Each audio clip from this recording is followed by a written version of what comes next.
ਰੋਜ਼ਾਨਾ ਲੋਕਨਾਥ ਟੀਵੀ ਦਾ special programme prime ਮੁੱਦਾ ਦੇਖ ਰਹੇ ਹੋ ਤੁਸੀਂ ਤੇ ਮੈਂ ਹਾਂ ਲਖਵਿੰਦਰ ਸਿੰਘ ਮਾਨ ਲੈ ਕੇ ਹਾਜ਼ਰ ਹਾਂ ਪੰਜਾਬ ਦੀ ਰਾਜਨੀਤੀ ਦੀਆਂ ਕੁਝ ਵੱਡੀਆਂ ਤੇ ਅਹਿਮ ਖਬਰਾਂ।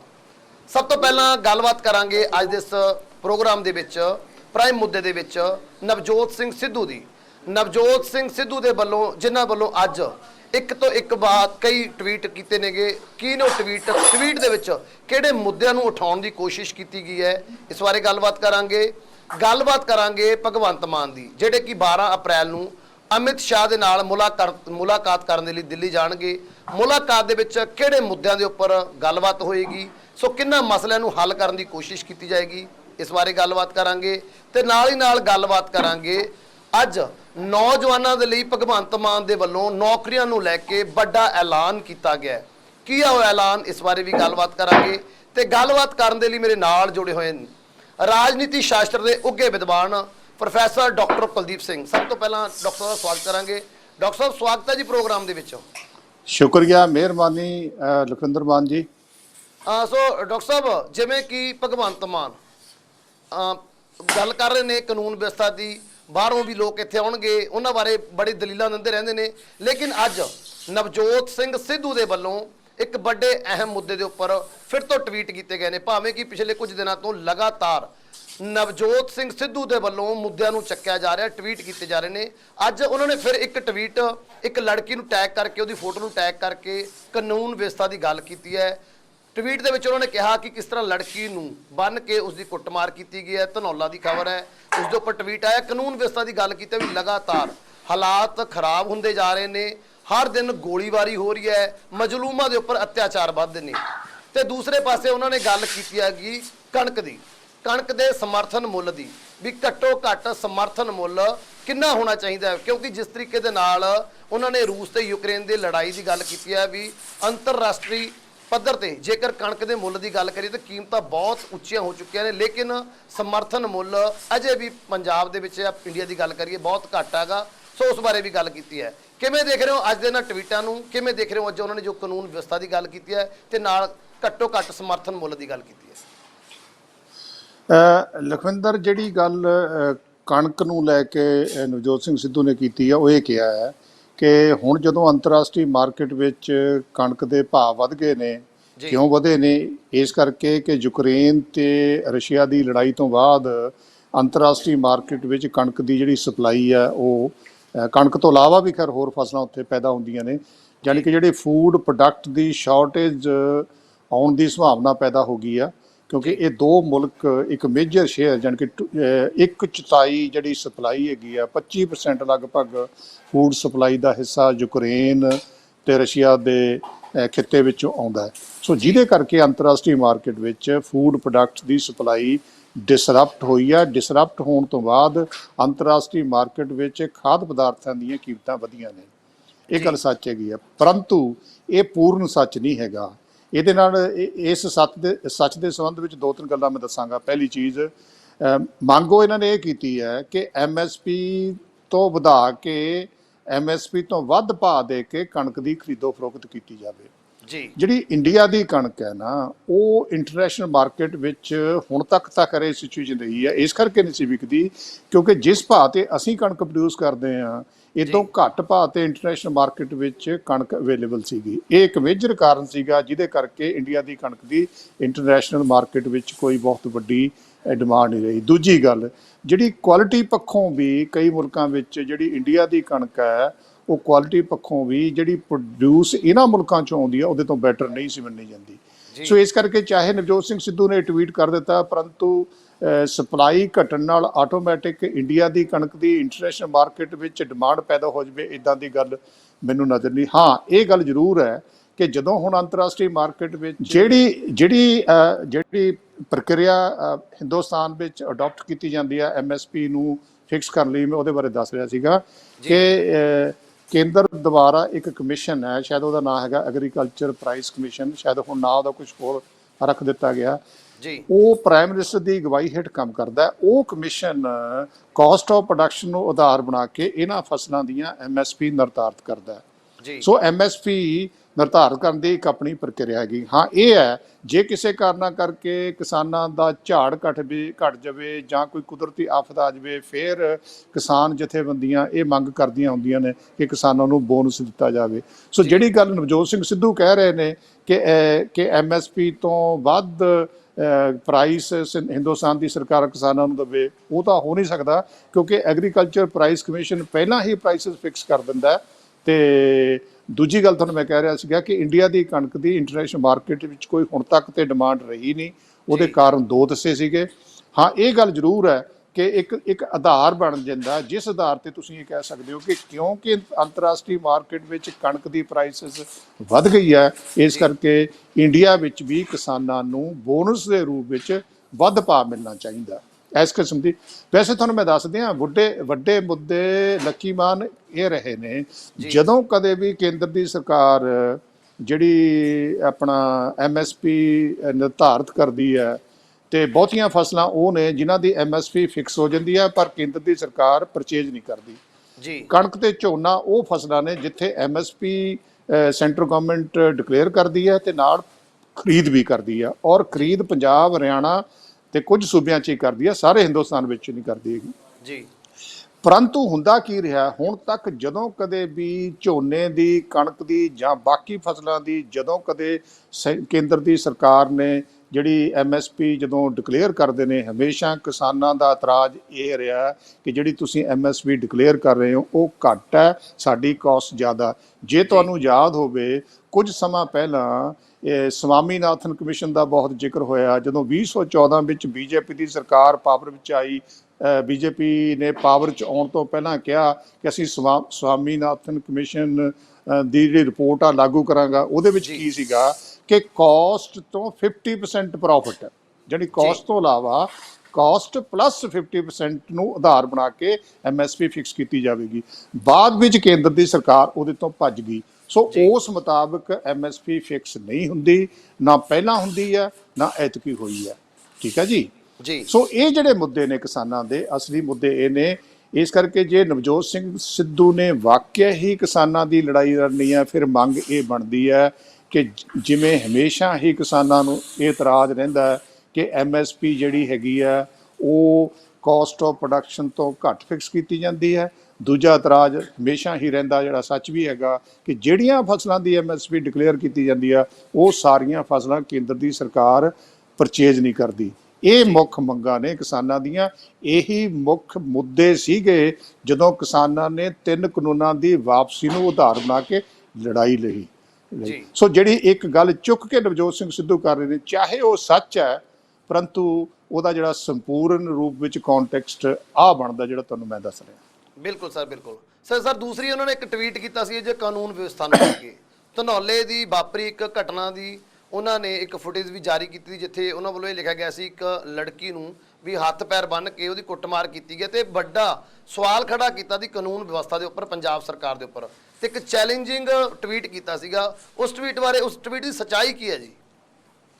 ਨਹੀਂ, ਉਹਨਾਂ ਨੇ ਨਾ ਉਹ ਟਵੀਟ ਜਿਹੜਾ ਜਿਸ ਟਵੀਟ ਦਾ ਜ਼ਿਕਰ ਤੁਸੀਂ ਕਰ ਰਹੇ ਹੋ, ਉਦੋਂ ਪਹਿਲਾਂ ਵੀ ਇੱਕ ਟਵੀਟ ਕੀਤਾ ਜਿੱਥੇ ਉਹਨਾਂ ਨੇ ਇਹਨੇ ਵੇ ਮੁੱਖ ਮੰਤਰੀ ਭਗਵੰਤ ਮਾਨ ਦੀ ਇੱਕ ਅੱਜ ਸਟੇਟਮੈਂਟ ਆਈ ਸੀਗੀ PTU ਬਠਿੰਡਾ ਵਿਖੇ। ਉਹਨਾਂ ਨੇ ਭਗਵੰਤ ਮਾਨ ਨੇ ਵਿਦਿਆਰਥੀਆਂ ਨੂੰ ਸੰਬੋਧਨ ਕਰਦੇ ਹੋਏ ਇਹ ਗੱਲ ਕਹੀ ਸੀ ਕਿ ਕਿਉਂ ਨਾ ਇੱਦਾਂ ਦੀ ਸਥਿਤੀ ਪੈਦਾ ਹੋਵੇ ਕਿ ਸਾਡੇ ਵਿਦਿਆਰਥੀ ਬਾਹਰ ਜਾ ਕੇ ਆਪਣੇ ਜੌਬਸ ਲੱਭਣ ਦੀ ਬਜਾਏ ਬਾਹਰ ਦੇ ਲੋਕ ਇੰਡੀਆ ਵਿੱਚ ਆ ਕੇ ਜੌਬ ਲੱਭਣ ਹੈ ਜੀ, ਜਿਹਦੇ ਤੇ ਨਵਜੋਤ ਸਿੰਘ ਸਿੱਧੂ ਨੇ ਤੰਜ ਕੱਸਿਆ, ਇਹ ਕਹਿੰਦੇ ਹੋਏ ਕਿ ਪੰਜਾਬ ਦੇ ਲੋਕ ਜਿਹੜੇ 3 ਕਰੋੜ ਲੋਕ ਨੇ, ਪਹਿਲਾਂ ਉਹਨਾਂ ਨੂੰ ਤਾਂ ਸੁਰੱਖਿਆ ਪ੍ਰੋਵਾਈਡ ਕਰ ਦਿਓ ਜੀ, ਉਹ ਕਿਤੇ law and order the problem ਤੋਂ ਡਰਦੇ ਉਹੀ ਨਾ ਭੱਜ ਜਾਣ ਹੈ ਜੀ। ਤਾਂ ਬਾਕੀ ਜਿਹੜਾ ਤੁਸੀਂ ਜ਼ਿਕਰ ਕਰਦੇ ਹੋ ਬੱਚੀ ਵਾਲਾ, ਉਹ ਵੀ ਲਾ ਐਂਡ ਆਰਡਰ ਨਾਲ ਜੋੜ ਕੇ ਗੱਲ ਕੀਤੀ ਜਾਈਏ।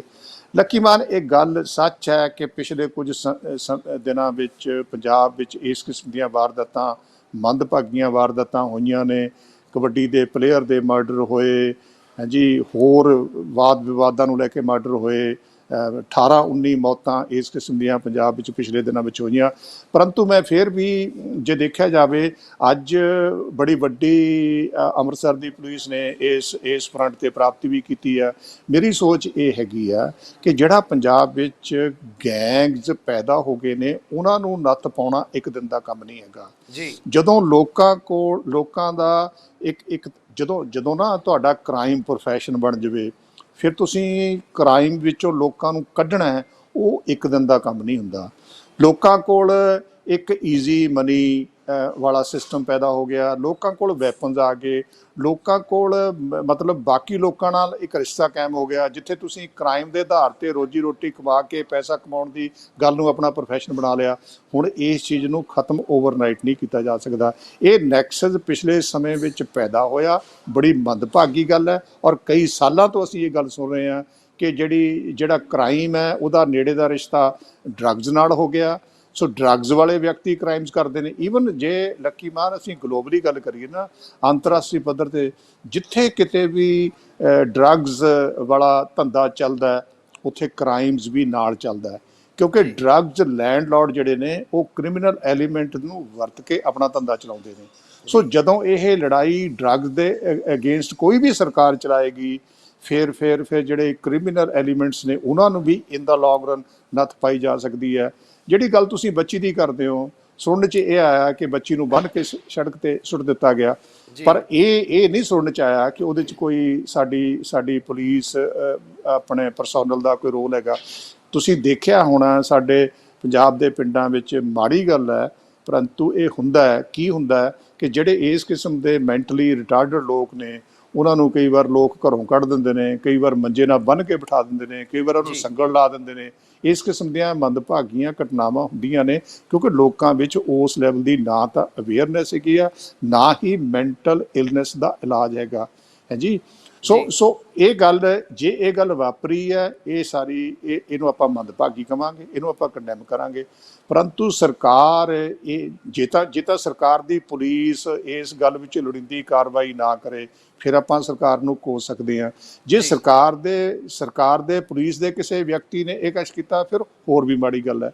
ਪਰੰਤੂ ਜੇਕਰ ਪਰਿਵਾਰ ਦੇ ਕਿਸੇ ਮੈਂਬਰਾਂ ਨੇ ਇੱਦਾਂ ਦੀਆਂ ਗੱਲਾਂ ਹੋ ਜਾਂਦੀਆਂ ਨੇ ਤੇ ਉਸ ਬੱਚੀ ਨੂੰ ਬੰਨ੍ਹ ਕੇ ਸੜਕ ਤੇ ਸੁੱਟਿਆ, ਮਾੜੀ ਗੱਲ ਤਾਂ ਫਿਰ ਵੀ ਹੈਗੀ ਆ, ਪਰੰਤੂ ਉਹਦੇ 'ਚ ਸਟੇਟ ਦੀ ਰਿਸਪੌਂਸਿਬਿਲਟੀ ਓਡੀ ਵੱਡੀ ਨਹੀਂ ਬਣ ਜਾਂਦੀ। ਸਟੇਟ ਤਾਂ ਲੌਂਗ ਰਨ ਵਿੱਚ ਲੋਕਾਂ ਨੂੰ ਅਵੇਅਰ ਕਰ ਸਕਦੀ ਹੈ ਨਾ ਕਿ ਜਿਹੜੇ ਮੈਂਟਲੀ ਰਿਟਾਰਡਡ ਲੋਕ ਨੇ, ਬੱਚੇ ਨੇ, ਉਹਨਾਂ ਦਾ ਇਲਾਜ ਕਰਵਾਇਆ ਜਾਣਾ ਚਾਹੀਦਾ, ਉਹਨਾਂ ਨੂੰ ਘਰੋਂ ਨਹੀਂ ਕੱਢਿਆ ਜਾਣਾ ਚਾਹੀਦਾ।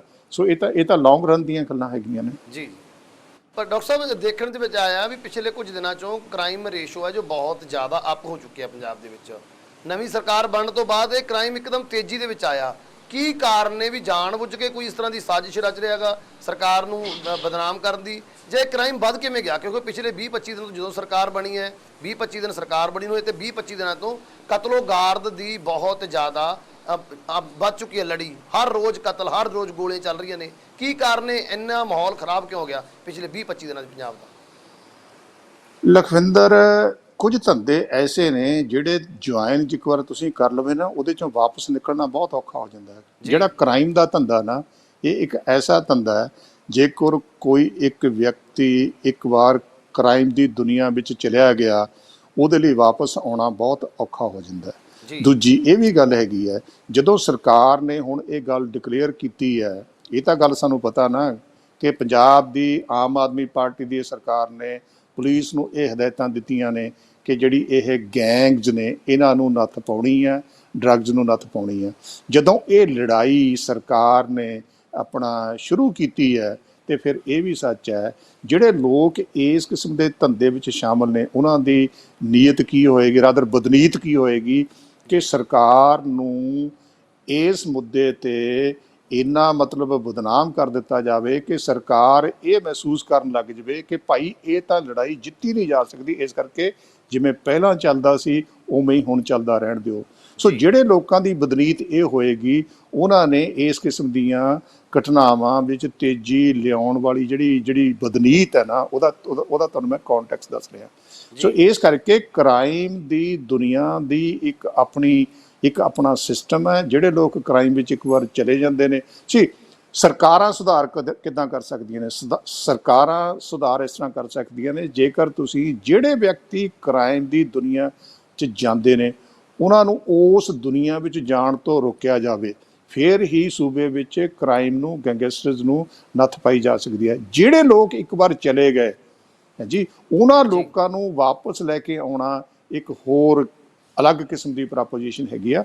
ਸੋ ਇਸ ਕਰਕੇ ਮੈਂ ਤੁਹਾਨੂੰ ਇਹ ਕਹਿਣਾ ਚਾਹੁੰਦਾ ਕਿ ਸਰਕਾਰ ਦੇ ਇਸ ਪਾਲਿਸੀ ਦੇ ਚੰਗੇ ਸਿੱਟੇ ਲੌਂਗ ਰਨ ਵਿੱਚ ਹੀ ਨਿਕਲ ਸਕਦੇ ਨੇ।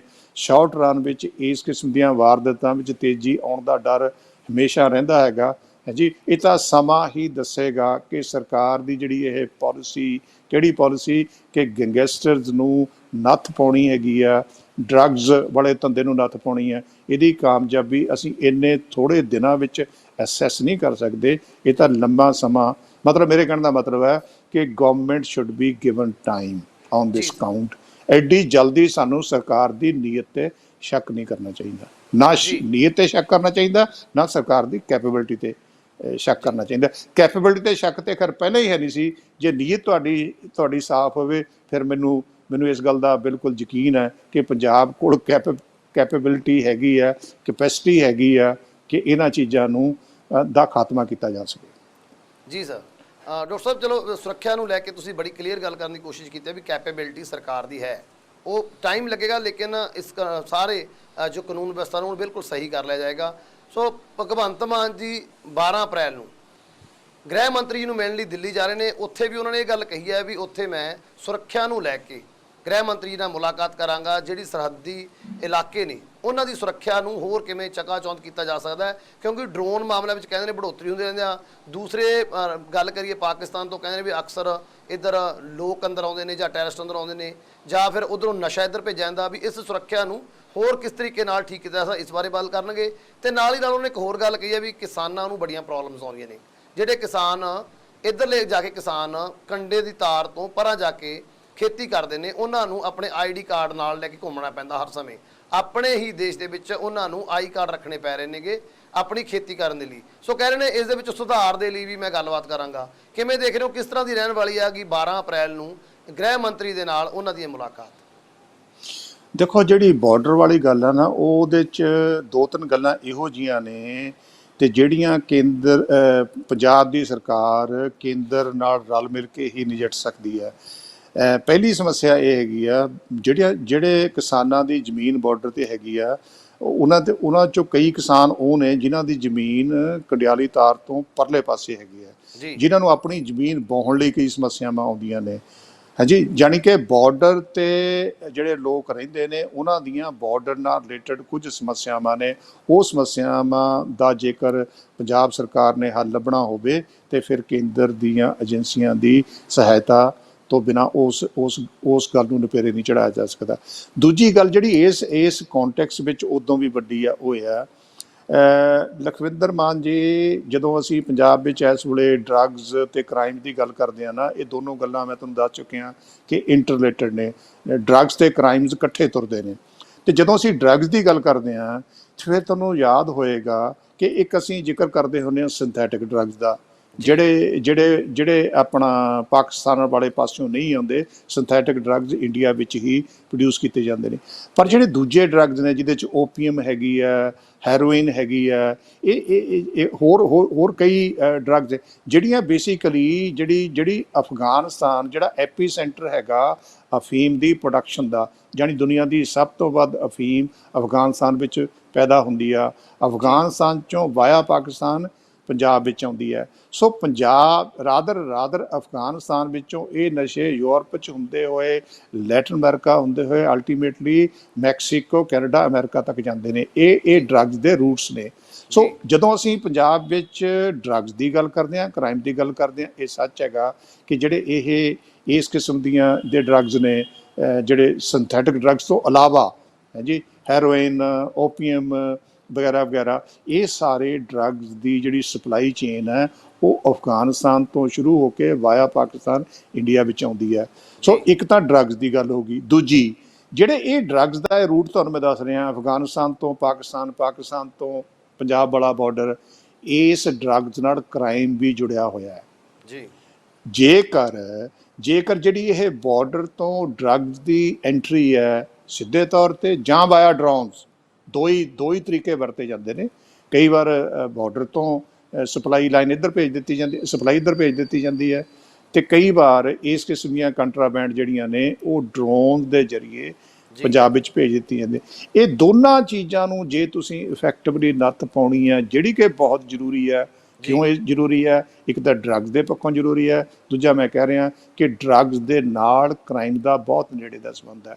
ਸੋ ਇਸ ਕਰਕੇ ਭਗਵੰਤ ਮਾਨ ਬੀਇੰਗ ਮੁੱਖ ਮੰਤਰੀ ਪੰਜਾਬ, ਕੇਂਦਰ ਦੀ ਸਰਕਾਰ ਨੂੰ ਹੋਰ ਇਫੈਕਟਿਵ ਜਿਹੜਾ ਹੈ ਨਾ ਤਰੀਕੇ ਨਾਲ ਬਾਰਡਰ ਨੂੰ ਕਿੱਦਾਂ ਮੋਨੀਟਰ ਕੀਤਾ ਜਾ ਸਕਦਾ ਤਾਂ ਕਿ ਇਹ ਸਪਲਾਈ ਨੂੰ ਰੋਕਿਆ ਜਾ ਸਕੇ, ਇਹ ਕੰਟਰਾਬੈਂਡ ਦੀ ਜਿਹੜੀ ਐਂਟਰੀ ਉੱਧਰੋਂ ਹੁੰਦੀ ਹੈ ਉਹਨੂੰ ਰੋਕਿਆ ਜਾ ਸਕੇ। ਜਿਹੜੀ ਡਰੋਨਸ, ਈਵਨ ਸਿਕਿਉਰਿਟੀ ਵਾਲੀ ਗੱਲ ਵੀ ਹੈਗੀ ਆ, ਇਹ ਚੀਜ਼ਾਂ ਸਾਡੇ ਮੁਲਕ ਦੀ ਸਿਕਿਉਰਿਟੀ ਲਈ ਵੀ ਖਤਰਾ ਨੇ, ਹੈ ਜੀ। ਸੋ ਚਾਹੇ ਸਿਕਿਉਰਿਟੀ ਦੀ ਗੱਲ ਹੋਵੇ, ਚਾਹੇ ਇਹ ਜਿਹੜੇ ਨਸ਼ਿਆਂ ਦੇ ਪਦਾਰਥ ਉੱਧਰੋਂ ਸਾਡੇ ਮੁਲਕ ਵਿੱਚ ਦਾਖਲ ਹੁੰਦੇ ਨੇ ਉਹਨਾਂ ਰੋਕਣ ਦੀ ਗੱਲ ਹੋਵੇ, ਇਹ ਦੋਨਾਂ ਗੱਲਾਂ ਨੂੰ ਜੇਕਰ ਤੁਸੀਂ ਇਫੈਕਟਿਵਲੀ ਰੋਕਣਾ ਹੈ ਤੇ ਫਿਰ ਪੰਜਾਬ ਦੀ ਸਰਕਾਰ ਨੂੰ ਕੇਂਦਰ ਦੀ ਸਰਕਾਰ ਨਾਲ ਮਿਲ ਕੇ ਕੰਮ ਕਰਨਾ ਪਵੇਗਾ। ਸੋ ਇਸ ਕਿਸਮ ਦਾ ਇਹ ਉਪਰਾਲਾ ਇਹ ਉਪਰਾਲਾ ਪੰਜਾਬ ਦੇ ਕੰਟੈਕਸਟ ਵਿੱਚ ਜਿਹੜੇ ਕਾਰਨ ਤੁਹਾਨੂੰ ਮੈਂ ਹੁਣੇ ਦੱਸੇ ਨੇ ਉਹਨਾਂ ਕਰਨਾ ਕਰਕੇ ਜ਼ਰੂਰੀ ਹੈ।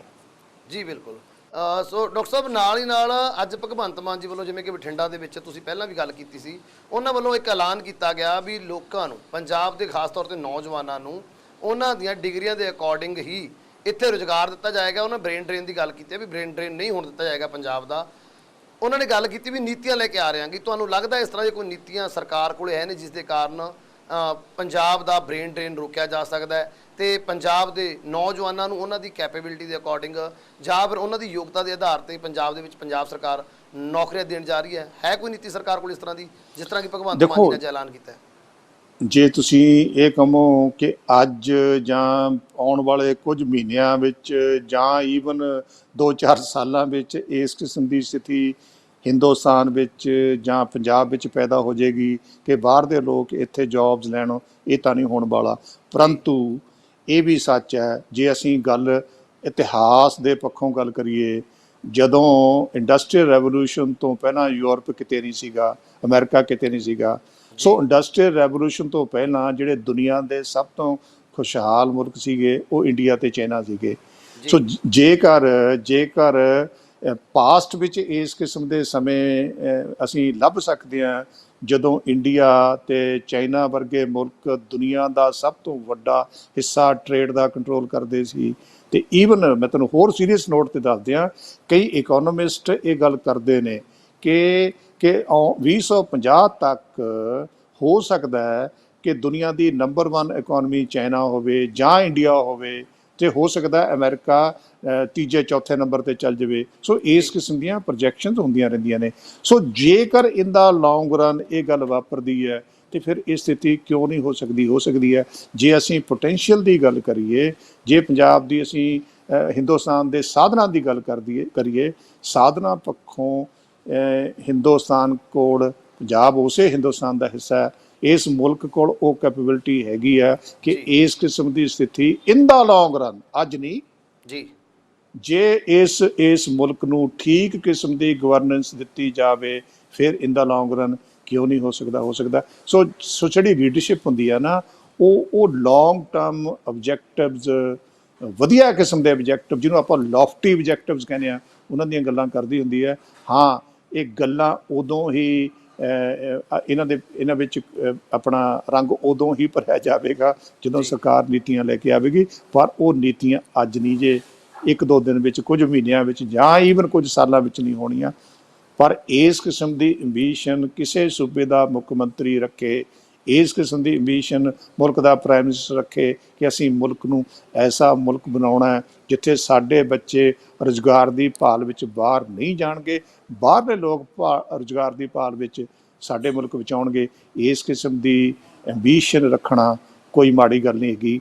ਹਾਂ, ਇਸ ਐਂਬੀਸ਼ਨ ਨੂੰ ਪੂਰਾ ਕਰਨ ਲਈ ਲੋੜੀਂਦੀਆਂ ਨੀਤੀਆਂ ਤੇ ਲੋੜੀਂਦੀ ਨੀਅਤ ਦੀ ਲੋੜ ਹੈ।